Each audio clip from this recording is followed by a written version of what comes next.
Hello everyone, my name is Andrew AJT and welcome to the Super Melee Adventure 64 100% Mario speedrun in 6 minutes, 55 seconds, and 567 milliseconds. If you're not familiar, Melee Adventure 64 is a ROM hack of Super Mario 64 based on the Super Smash Bros. Melee Adventure mode.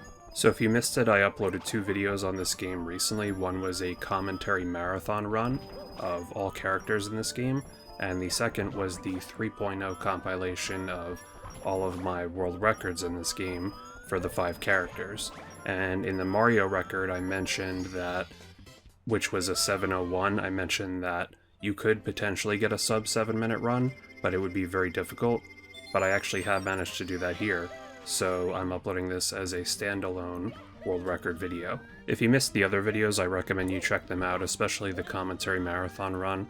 I explained a lot about this game, but basically I've done a lot more attempts of the Mario run since that video and managed to get this run here, and this run was extremely good. This is like a god run, I would say. Almost all the stages were nearly perfect. So you may notice the splits are blank, and that's actually because I switched the order of the first 2 stages. The Hyrule Temple stage is pretty difficult, and you can do the stages in any order in this game. So normally I would do the Hyrule Temple stage first, but because I've gotten so much practice at it from doing so many attempts, I've gotten fairly consistent at it, and I decided to do the Pokemon Stadium stage first because it's more RNG based, so I'll do that first, and then I'm consistent enough at the Hyrule stage to do it most of the time without issues. I did have to delete my gold splits for the Pokemon Stadium and Hyrule stage because of the route change, so my sum of best before that was 6 minutes 45 seconds, which is the time you would get if you matched all the best ever individual segments. So one difference that I did in this run is a more difficult route for the Corneria stage. So after getting this second red coin, normally I would go straight to the R-Wing, but instead we're going to grab these coins over here. And I did not find this strat, but it's been around for a few years, but I decided to implement it here. Then we go all the way down and get this red coin, and there's still another red coin on the wing, but I activate the R-Wing now, and then while I'm waiting for the R-Wing anyway, I can actually get this red coin. So you actually save around 2 seconds because you basically get the red coin while you would have been waiting for the R-Wing anyway. So that strat is actually fairly difficult, and it's not really that worth it, except that I really needed every time save I could get. But it does add a lot more difficulty to this stage for a very small 2-second time save. But I knew that my previous record was 7:01, and in fact while going for this sub 7 I actually got a second 7:01, so I knew that the 2 seconds could make the difference. It's also a nice strat in the sense that like we just get all the red coins out of the way early. I have all the red coins at this point and I can just go get the star, whereas before you would have to get the red coins mostly after the R-Wing trip. I also wouldn't be surprised if someone could find a more optimal red coin route where maybe you could even get 2 red coins while you're waiting for the R-Wing.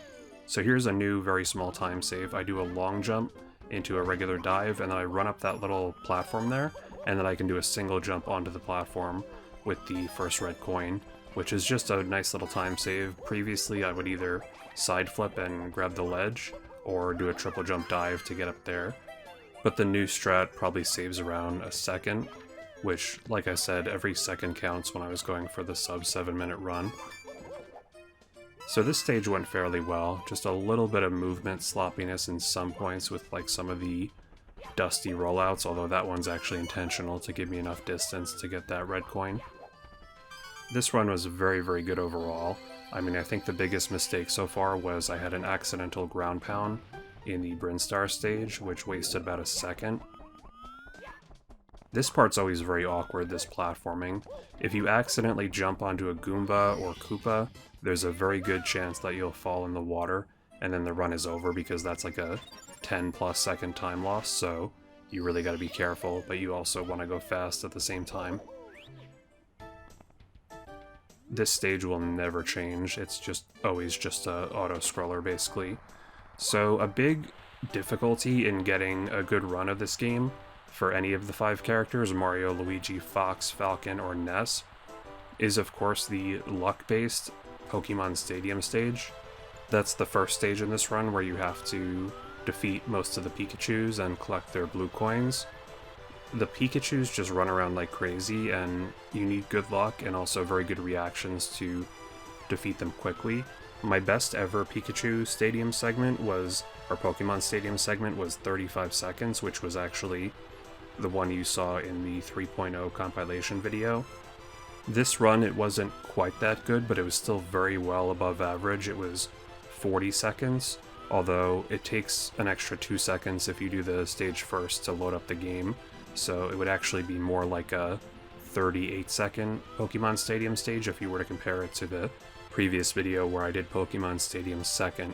Obviously you get the 2 seconds back on the next stage, it's just for comparison purposes. So yeah, the Pokemon Stadium stage in this run was very good, but in theory you could probably get a Pikachu segment that's like 25 to 30 seconds if you had perfect luck and perfect reactions and perfect gameplay. It's just very difficult to do, and my best ever, like I said, was 35 seconds for any character. That was with Mario, and I've done thousands of attempts of this game across all the 5 characters, so it's just very difficult to do much better than this. But this run could be beat, it's possible, but it would be extremely difficult for me, or anyone I think, unless they had just way better movement than me. So I was really nervous for this Giga Bowser fight. Like I've said before, his actual hitbox is way smaller than it looks because it's based on the actual Bowser from Mario 64, which is much smaller than Giga Bowser, and that also makes the throw harder as well than it looks because his hitbox to hit the Smash logo is not as big as it looks. But yeah, there we go, a 6:55 on the retime there, and just an amazing god run. Super happy with this, super proud of it. It's one of the best speedruns I've done. It's also the fastest time anyone has ever beaten this game for any character. It's slightly faster than my 6:55 Luigi record, so thank you so much for watching. Be sure to like and subscribe if you haven't already. You can follow my social medias down below. If you have any questions, just feel free to comment or message me. And if you want to see more runs like this, there will be some in the description, such as the commentated marathon run I mentioned, and also in the end screen. Thanks for watching.